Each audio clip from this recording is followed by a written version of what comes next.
The following is distributed by the Berean Call.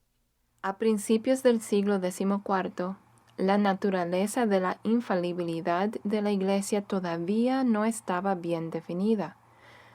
La idea de que el Papa pudiera ser personalmente infalible era demasiado novedosa, demasiado contraria a toda la enseñanza tradicional para que tuviese aceptación general. Brian Tierney, en Origins of Papal Infallibility. Roma ha hablado. La discusión ha concluido.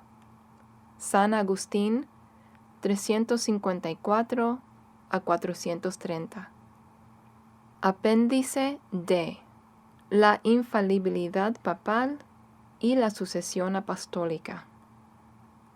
A fin de promover la necesaria fe ciega en la infalibilidad del Papa y en el dogma de que la salvación se obtiene solo en la Iglesia Católica Romana, su jerarquía ha ocultado los hechos y ha escrito de nuevo la historia.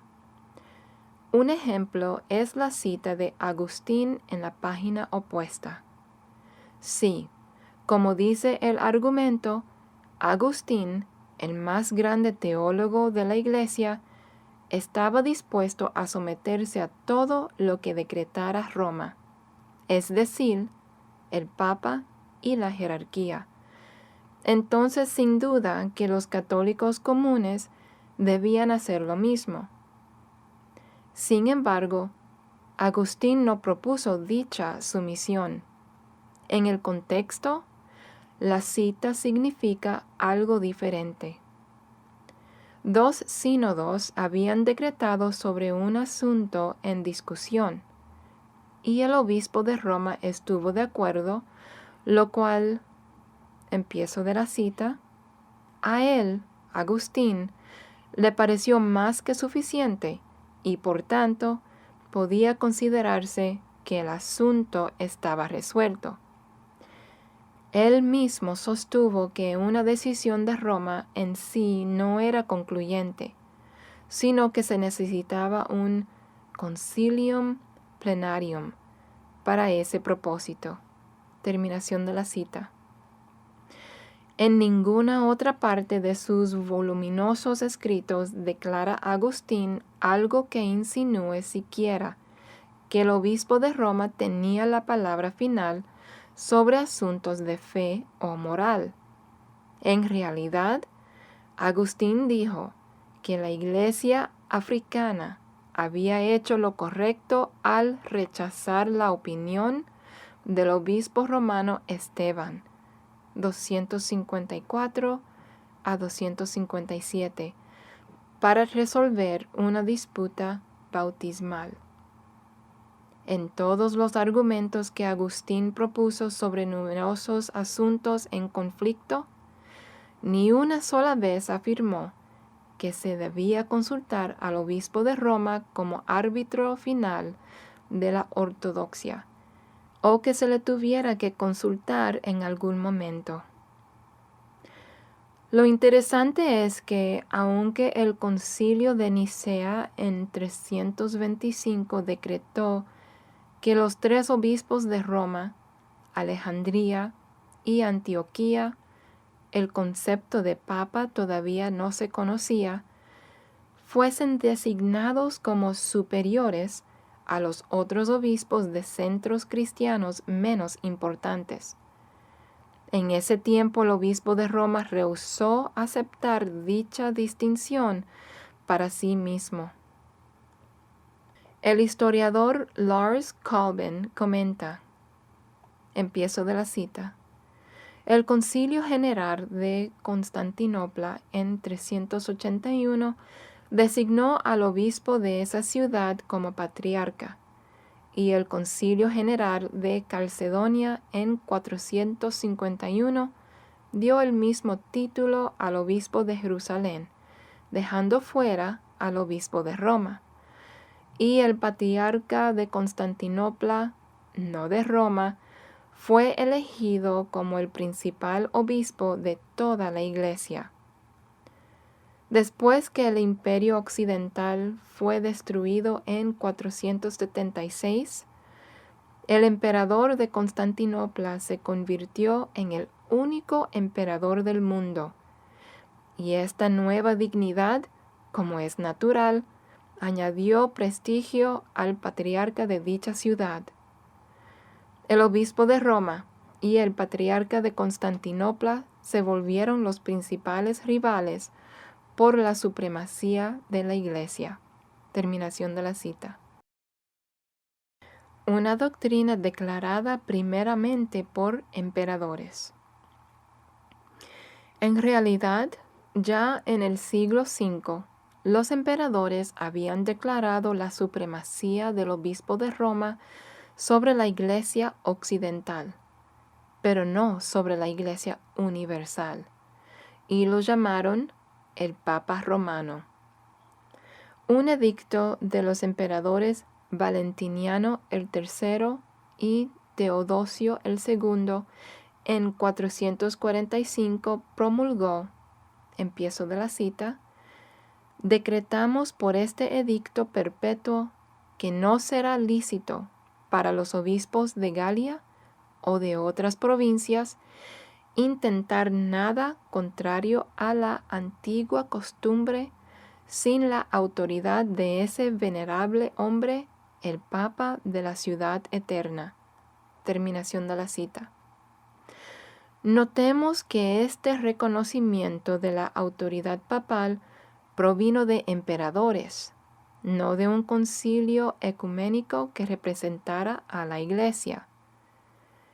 El propósito de los emperadores no era conformarse a la Biblia, sino mantener la unidad en el imperio y la unidad entre los obispos rivales y sus seguidores era esencial para ese propósito. Por ser la capital, Roma debía ser el centro de la autoridad eclesiástica como lo era de la autoridad civil. Además, un católico que se consuela con tales declaraciones también debe aceptar que, aunque los emperadores honraban la autoridad del obispo de Roma, claramente establecían que eran superiores a él. Por ejemplo, el emperador Justiniano, en su edicto del 17 de abril de 535 sobre las relaciones entre la Iglesia y el Estado, declaró, empiezo de la cita, por cierto, reconocemos que en la sociedad cristiana hay una diferencia entre los elementos clericales y los laicos, pero, por propósitos prácticos, el emperador debe ser el que tenga el control de ambos, ejerciendo, como debe hacerlo, la supervisión del bienestar moral del clero. Terminación de la cita. Pasarían siglos antes que los papas lograran establecer su autoridad sobre emperadores y reyes, y mucho más antes que se estableciera en forma total la infalibilidad y el dominio papales sobre toda la Iglesia. En realidad, los concilios afirmaron su autoridad sobre los papas. Más de un concilio depuso a rivales que pretendían el trono de Pedro y que afirmaban a la vez ser el único y verdadero vicario de Cristo. Aunque de vez en cuando el obispo de Roma, por razones egoístas, intentó afirmar su autoridad sobre el resto de la Iglesia, la cristiandad en general no la aceptó, sino hasta cerca del segundo milenio. Y para sustentar esa idea, tampoco podía señalar ni la tradición ni los decretos conciliares.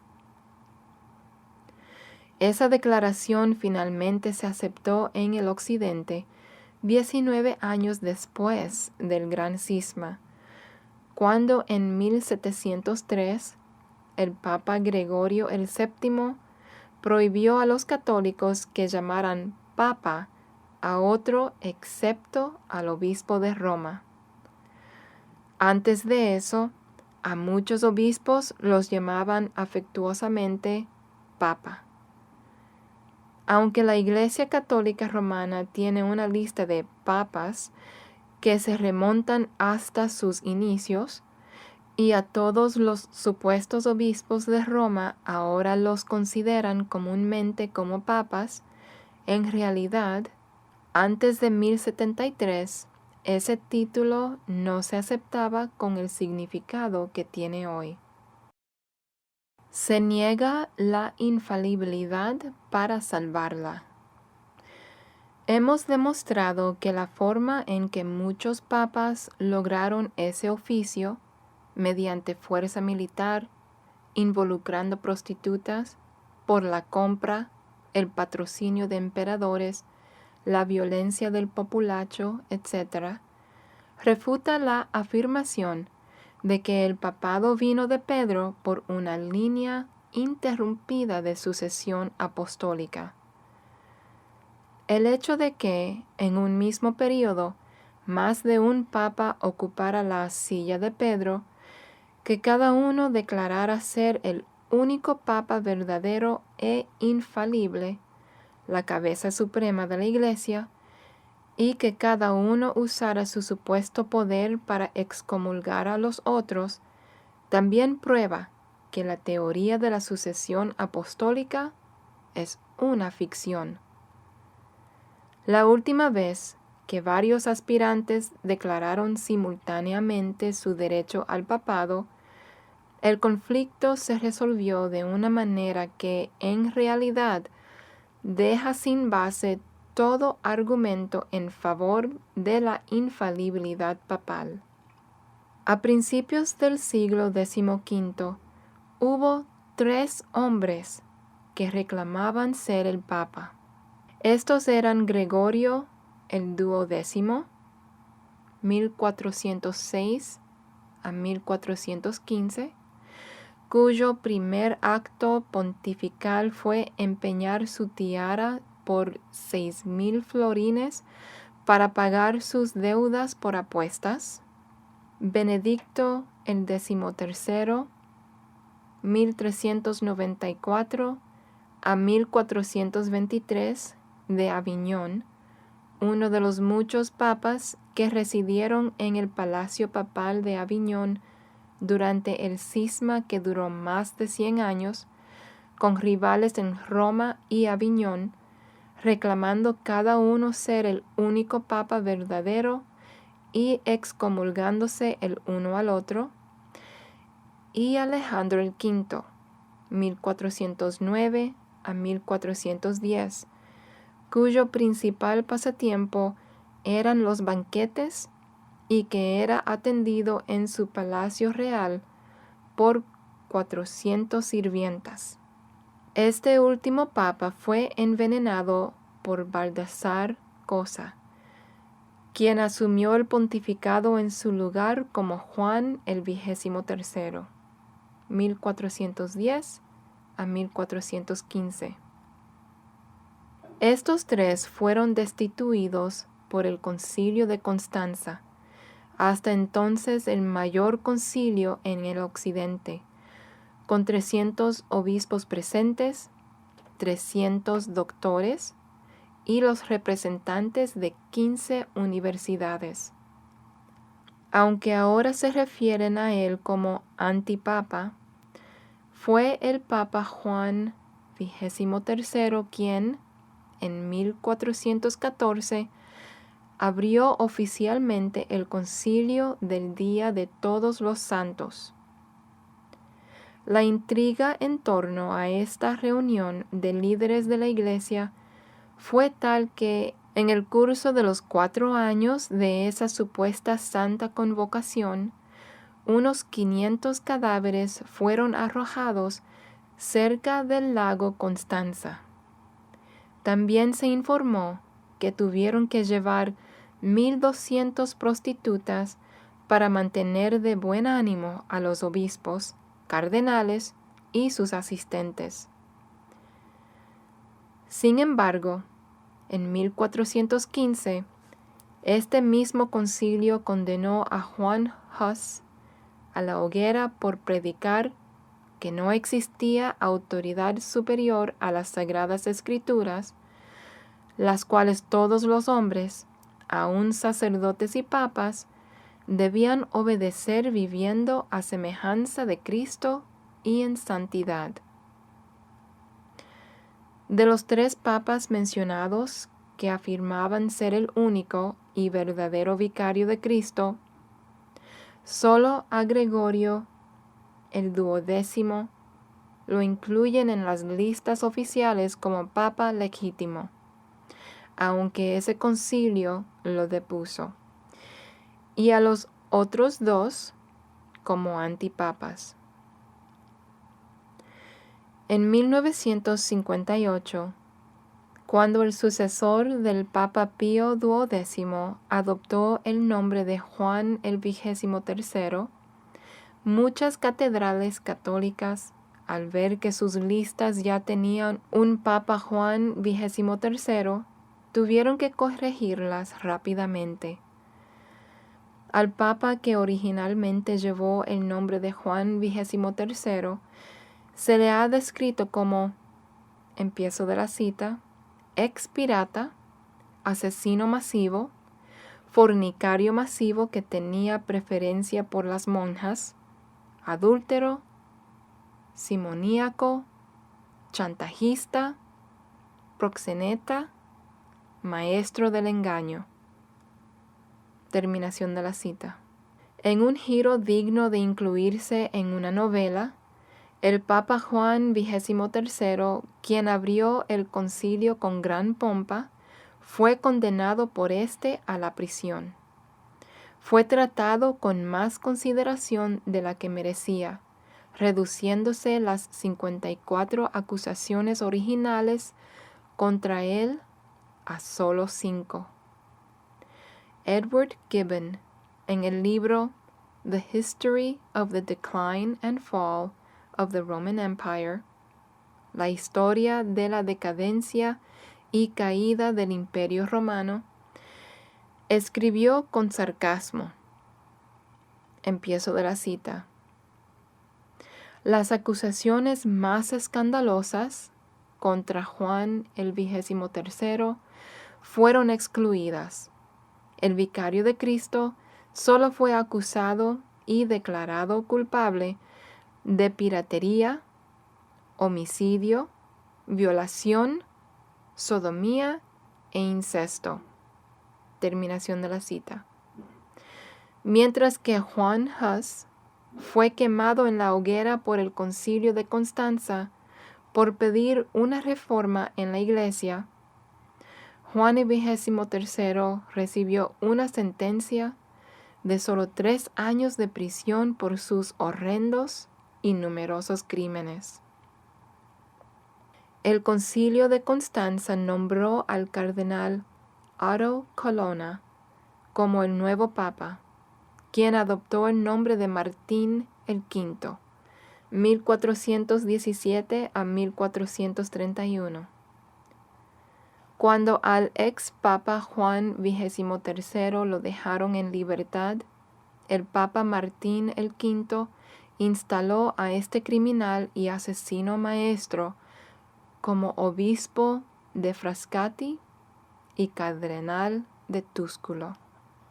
De ahí en adelante, ejerciendo el poder de la Iglesia Católica Romana, el cardenal Baldassar Cosa ordenó sacerdotes y solemnemente convirtió la hostia y el vino en el cuerpo y la sangre de Cristo, o por lo menos eso es lo que creían los fieles.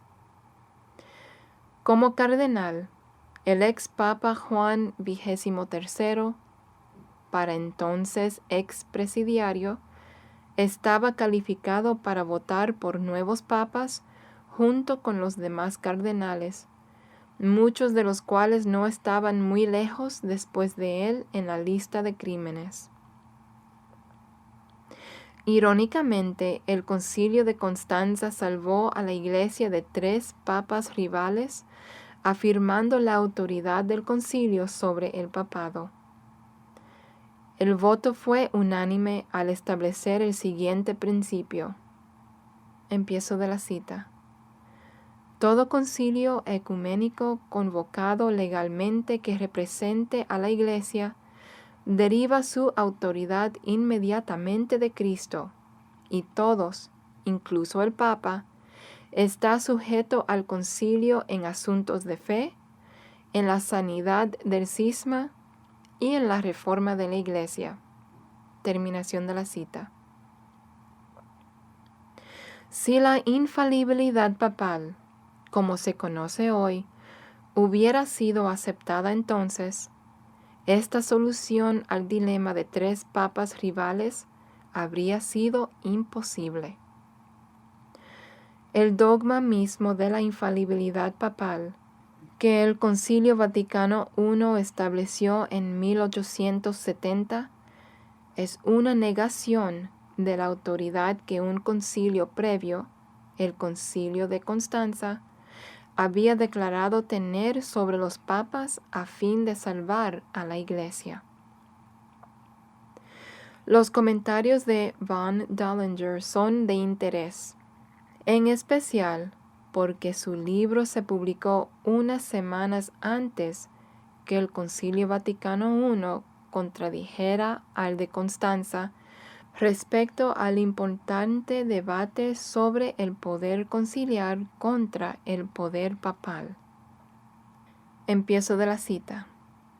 Gregorio el XII y Benedicto el XIII habían sido abandonados por sus cardenales, y todo lo que podía mantenerse para constituir la Iglesia romana sucedió en el Concilio de Constanza. Si el Papa está sujeto a un concilio en asuntos de fe, él no es infalible. La Iglesia y el concilio que la representa heredan las promesas de Cristo, y no así el Papa, quien puede errar si actúa sin un concilio, y puede ser juzgado por éste debido a su error. Terminación de la cita. Y ellos, los decretos del concilio, niegan la posición fundamental del sistema papal, que por consiguiente es señalado tácita pero muy elocuentemente como error y abuso. Sin embargo, ese sistema había prevalecido durante siglos en la administración de la Iglesia. Se había enseñado en los libros del derecho canónico y en las escuelas de las órdenes religiosas, especialmente por los divinos tomistas, y se habían dado por sentado o expresamente afirmado en todos los pronunciamientos y decisiones de los papas, las nuevas autoridades para las leyes de la Iglesia. Y ahora ni una sola voz se levantó en su favor. Nadie se opuso a las doctrinas de Constanza. Ninguno protestó. Please visit our website, thebereancall.org, to access our radio archives going back to 1999 and our newsletter going back to 1986. We offer daily updates by email or visit us on Facebook or Twitter. Are you looking for information about a specific topic? Go to thebereancall.org and click on Topics at the top of the page. Our online store is thebereancall.com. We offer a wide variety of books, tracts, CDs, and DVDs. Note that most of our ebooks are free.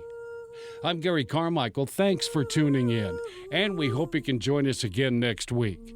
Until then, we encourage you to search the Scriptures 24/7. Though none go with me, I still will follow. No turning back, no turning back.